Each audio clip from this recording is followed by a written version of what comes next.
Hey guys, welcome back to the channel. For those who are new here, I am Psychic Bella Love. Welcome.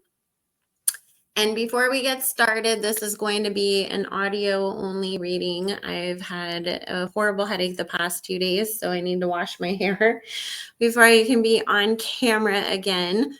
But I also am popping in between cleaning my house and doing some other things as well. So this is just a straight channeling reading anyways. I just did one on PK and Dorit. So if you are interested in their situation, make sure you check that out. And also if you could do me a favor and subscribe to the channel and like this video. I had to take almost a whole year off due to health issues and I'm back regularly now, but now it is the uphill battle to get back on the good side of the algorithm. So I appreciate all the engagement that helps us to get there. If you wanted to join my Patreon, you can go to patreon.com/psychicbellalove, and that is where I have all of my uncensored content that we do not share over here on YouTube. It is all about the Illuminati, what really goes on in Hollywood. We have weekly lives, and you can join for as little as $3 a month. And if you would like to book your own personal private reading with me, you can go to psychicbellalove.com and use code MOVE, MOVE, to get 50% off any reading on this site. I am moving next month, so this all helps to go to fund that. And so getting into today's video and the topic of the video, Kyle Richards and her messy relationships with her husband and her alleged girlfriend, Morgan Wade. If you have been with me for a while, you know that I did do a previous reading on their marriage and predicted that they would have a breakup. And I believe that was before Morgan was even a thought. I can't remember if I did any updated ones after that, but you know, before me, Medium Allison was right about once the kids grow up, you'll have nothing in common. So Spirit is saying that things are a little bit different than what people automatically assume around this whole situation. First being in that, you know, when Kyle said that Mo did something that made her not trust him anymore, obviously because of the years of cheating rumors that we've been hearing, everybody's mind went to, oh, he did cheat and she did catch him and that's what happened. But what Spirit is saying is it actually has nothing to do with that. Kyle's been dealing with Mo's wandering eye her whole entire relationship. Like, she wouldn't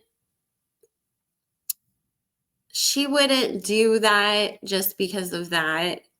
Because Kyle very much, you know, and this is probably a lot to do with the environment that she was raised in, but Kyle definitely has pick-me syndrome, where she would still hold on to him and want to prove to everybody that her marriage was unbreakable and that these other hoes can't have him. He's still hers, you know, she's not going anywhere because she's been through this song and dance before. What Spirit is saying is, and I don't know if you guys remember, that there was those lawsuits that were recirculating and the possibility that Mo might end up in some legal trouble because of that. I don't remember the exact details off the top of my head right now, but it was like that guy from Africa and the shady real estate deal that happened and money that was being misused that wasn't supposed to be used for that. And, you know, then shortly after we hear that they separated, and that kind of dominated the news cycle more than Mo's, you know, alleged shady business. And Spirit is saying that it was actually about the fact that Kyle started to believe that he wasn't telling her the truth about a lot of what was going on within the business, on top of being gone all the time. And she felt like he enjoyed being able to go on all these trips for work and be away from her and the family and party and enjoy himself, and he was hardly ever home. And so Spirit is saying when she asked for this separation, she had no intention of it actually like becoming something super final and them headed on their way to a divorce. She really thought that Mo was going to come fighting for her. And when he immediately agreed to it and didn't fight her on that, then all of a sudden, you know, this person that she'd already been hanging out with, Morgan Wade, like she started getting closer to her. And then once the rumors started, she decided to take advantage of it in order to see if that would sort of scare Mo. Like, look, I can replace you, but in some convoluted, twisted way in Kyle's head, it was almost like if I went and found some other guy, then maybe Mo wouldn't be running behind me to get me back. So maybe it's safer if it's another woman. Because I do get this not starting out like her and Morgan is any sort of, at least from Kyle's end, yeah, I'm going to hook up with you and we're going to be in this secret lesbian relationship. However, we'll get to that, but are they hooking up? Heck yeah, now. But, you know, she was sort of just taking advantage of the rumors and the idea of it in order to try to, you know, get a reaction out of Mo and see, like, is that going to light a fire behind you that you're going to be so scared that, oh my God, I'm going to lose my wife, that I'm going to come running to get her back. Because Spirit's saying at no point has Mo made any attempt to get back together with her. And the funny thing is that he would have stayed married to Kyle for the rest of his life in their arrangement. If she looks the other way and doesn't, you know, embarrass her, it's fine. Just don't do it close to home. And he was fine with that. But when she initially blindsided him with this idea of a separation, Spirit saying it was like in an instant, he was just like, oh, you know what? That actually doesn't sound like a bad idea. Like, you know, he was comfortable and he does have love for Kyle, but was he still in love with her? No. So it kind of worked out. Like Mo feels like it worked out in his favor, you know, that she made that decision, because now he's thinking about it like, oh, I never would have, you know, I never would have taken that step, but actually it's not that bad after all to be a single guy out here. I'm having a good time. And, you know, is he going through a bit of a midlife crisis? For sure. But he's enjoying every second of it. Because now he doesn't have to hide what he's doing. So it makes it easier for him. So what Spirit is saying is, you know, now it's starting to hit Kyle like, oh shit, this is real. He's not coming back. I see him with other women. He's definitely moved on, and that's really hard for her. But it's like she didn't really think all of that through. You know, like she definitely should have thought about what if he does move on. Like that didn't cross her mind. She just really thought she was going to scare him. And would she have ever dated Morgan Wade or somebody like her, gone down this route if this relationship, you know, if she wasn't doing it as a knee-jerk, you know, reaction to her marriage? Like if her marriage had broken up 10 years ago and she'd healed, and moved on and found her way, you know, and then met Morgan. Would they have ended up together? No. Morgan's just been convenient because she was there, and Kyle doesn't have to feel like she's completely alone in navigating this, because I don't feel like Kyle is good at being alone. But the thing is that Spirit's saying if some guy came along that she could date, you know, I know that like Sutton was making fun of her and saying that like, oh, she was trying to hook up with Kevin Costner. If Kevin Costner had wanted to date Kyle, she would have immediately just been like, okay, that's where I'm going to go now, because she doesn't have to deal with the embarrassment of coming out. It looks more prestigious for her. She also doesn't have to feel like, oh, I'm the old lady in this relationship, because that is a big thing that bothers Kyle, is the age gap and people assuming like, oh, you're some old woman in a midlife crisis going after this younger girl. And that really gets under her skin. And Spirit saying, you know, all those years of Brandy Glanville telling her things like, oh, you don't get your period anymore, you're in menopause, you're old. Those always really bothered her, because she was always really worried that Mo is going to leave her for a younger woman at some point. So the idea of her being older than her partner and people judging her for that, you know, or thinking that, oh, some, you know, people are looking at you badly, is just too much for her. She cares way too much what people think. So what Spirit is saying is that, you know, we'll probably never actually see Kyle like really come out and confirm her relationship with Morgan. They'll break up before it gets to that point. I also don't see Morgan being like, oh my God, I want everybody to know about us either. Because they're being embarrassment on both sides for them about this relationship.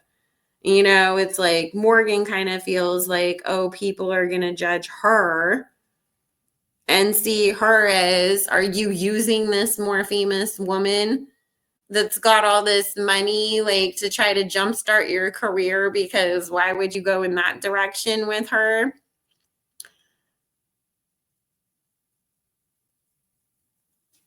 And it feels like both of them, because they were both going through, you know, some kind of hard stuff when they found each other, that they, you know, connected on that, where it's like, we've been a support system that also sort of hooks up with each other. But I don't even get them having truly defined the relationship, other than we're, you know, not going to be out there telling everybody that we're together officially. And maybe we're not seeing other people at the moment, but we'll revisit, you know, the level of our relationship and how exclusive it really is or isn't later on. So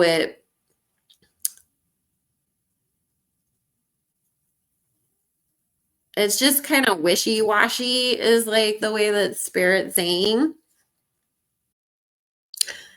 So Spirit's saying, you know, both Morgan and Kyle are very wishy-washy, you know, as far as the status of their relationship goes.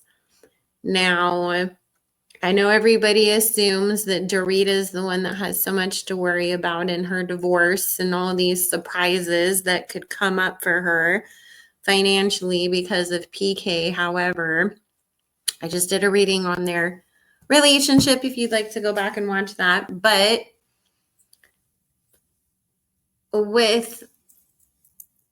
I think Kyle is the one that is going to be surprised, or at least people may be surprised, you know, about Kyle and Mo, because I don't think that they have nearly as much liquid assets as people think they do. It's like Spirit's talking about so much of their money being tied up into the agency, and they've remortgaged that house that Kyle shows on the show multiple times. So it's kind of upside down a little bit in that loan right now. So Spirit's saying even if they were to try to sell the house, there wouldn't be anything to, separate from it. So I feel like Mo is trying to move things around financially in order to be able to give Kyle some sort of a payout should a divorce occur. However, it's going to be a while before we get there, and there is something big that is going to come out in regards to some of the shadier business things that he may have found himself caught up in. There is more. That one situation that did come to light was not the only one. I was honestly Spirit saying, he's got a lot more in common with Tom Girardi than we may be aware of, as in, Mo's not taking money from fire victims, but there may be some, not on the up and up deals that have happened and money moves and things like that can very much come back to bite him in the butt. However, as far as Mo is concerned, he would just pick up and move back to Mexico and run the business from there if that's what he had to do, or go to another country that wouldn't extradite him if it did come to some legal charges. I feel like being lawsuits first, and then that sort of is the impetus for government agencies to start looking at him again. I think that the second that something like that would come up, Kyle would 100% quit the show and would not want to be on there having to be in Erica's position where everybody's sitting there questioning you and assuming that you're responsible for everything that your husband was involved in. Because the same way that I said that Dorit should have learned to go start looking into things on her own after Erica's situation came to light. It's the same thing with Kyle, where for so long she was, also playing that Teresa Giudice role of, I let my husband handle all the financial stuff, and I don't always look at everything I'm signing, or I don't always understand what I'm getting involved in or what my husband is involved in. I just trust that he's doing everything the right way, which always comes back to bite somebody in the ass. And so Kyle's got some scandals on her horizon coming up. Also, Spirit is saying, she'll milk being on that show as long as she can, because it's kind of her whole reason for living outside of her kids. And especially now that she doesn't have her marriage to overly focus on, it's like, I need this because it makes her feel important.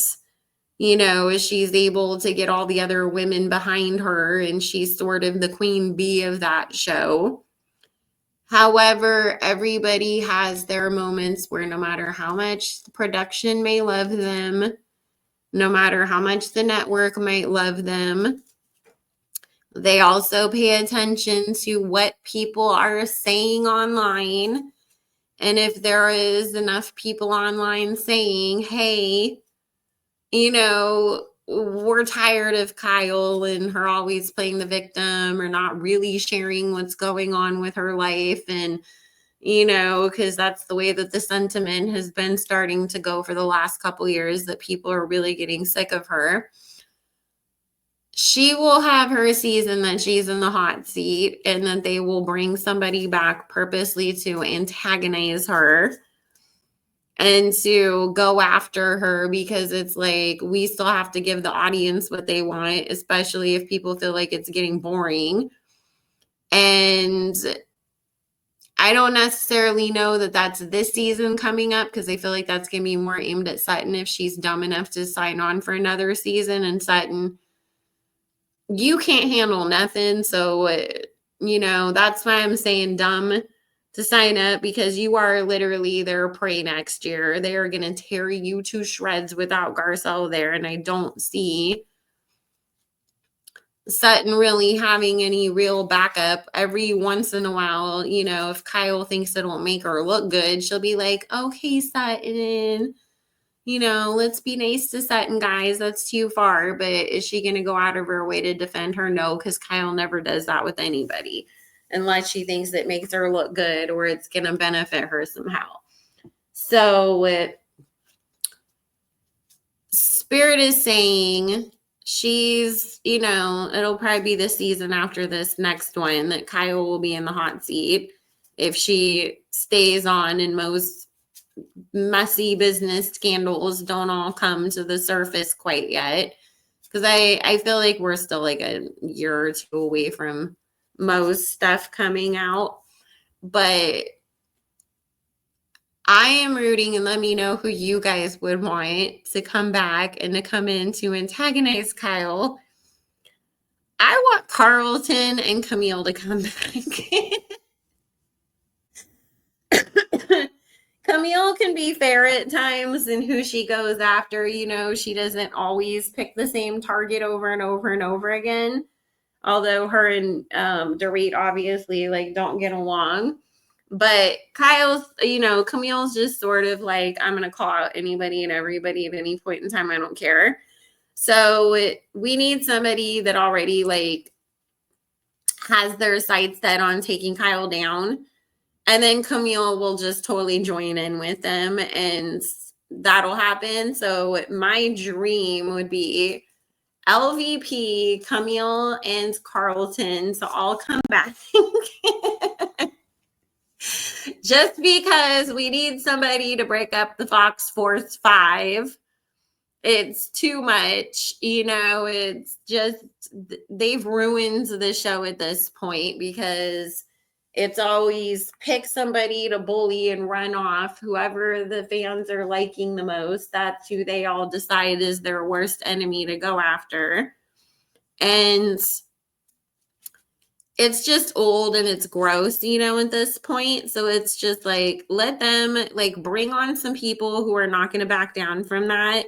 And we're going to call it out like it is and disband that group and teach them a lesson. They don't have to bully them, but it's obviously if you have 3 strong enough women like that come in, they're going to be like, I'm not playing that game. I'm not taking that shit. You're not going to bully me. You're not going to run me off. At least it would do something, right? And kind of reset the energy. But let's see, we're going to be in season 15 next year, I think. So yeah, 16 will be the rough one for Kyle, if I'm counting correctly. So not this season, but the following season. I think next season will set the stage for it. And then I think the following season is where production decides, okay, people have really had enough of Kyle. It's time to, turn on her. Because at the end of the day, this goes for every facet of Hollywood. You're only as useful as long as you're influencing people and getting the views and doing things that bring in the money. And if they feel, whoever that is, whether it's a label executive, the producers that Bravo, a movie director, whatever, if they feel okay, you're no longer the golden child and people are turning against you and they don't like you and they don't want to see you in this and that's going to cost us money, then they forget all of those 20 years of great service that you gave them previously. And all of a sudden, for all they care, you can go, you can leave, in my Meredith Marks voice. So it will be coming. So, I think that Mo is definitely planning on divorcing Kyle, no matter what he's telling her right now. He may be saying, I'm going to take care of you and don't worry and we're not in a rush and this and that. But it's really because I don't think he's going to completely stiff her. I think that it's just that shit's going to catch up to him to where he's not going to have much to give her. And also, we're about to hit a huge housing market crash. That's also going to affect how much money he's making. And that's why if Kyle was going to leave this marriage and now she sees that it's not working out, it's like, girl, get your shit together and file right now while that man still has something that you can take. Because if the real estate market crashes and he's not making shit, there's nothing for you, boo-boo. He's going to be barely hanging on to all the businesses that he's created and trying to keep the agency going. And if all your money's tied up in that, it's like, yeah, what's going to happen? The judge is going to give you half of a failing business. That's not a comma. And I think that Kyle's a little too comfortable thinking that if things do go that legal route someday, that she's going to end up in a Sutton position, but she is not. So Sutton got lucky that the economy was in a better place, to be honest. So her and Morgan will have about 7-8 more months of this little are they, aren't they thing going on. And then I feel Morgan just really being tired of it at that point. And Kyle will also be in a place where she feels like she's ready to go find a man and move on because she's more comfortable with being in a relationship with a man when it comes down to it. It's like there's less judgment from society. It's less difficult. It's more acceptable in her mind. So, she'll find some guy that she's gonna want to trot around. And then, at that point, it'll be like, me and Morgan were only ever just friends. We just were so close and we were going through stuff, and she'll try to act like that wasn't what it was. Right now it just gets her a lot of attention, so that's why she kind of plays into it but then doesn't at the same time. So anyways, guys, I am going to go ahead and go. I hope you enjoyed this. If you did, make sure you like the video and give it a thumbs up. Make sure you're subscribed. If you want to book a reading with me or follow me anywhere else, all my information will be in the description box below. Bye.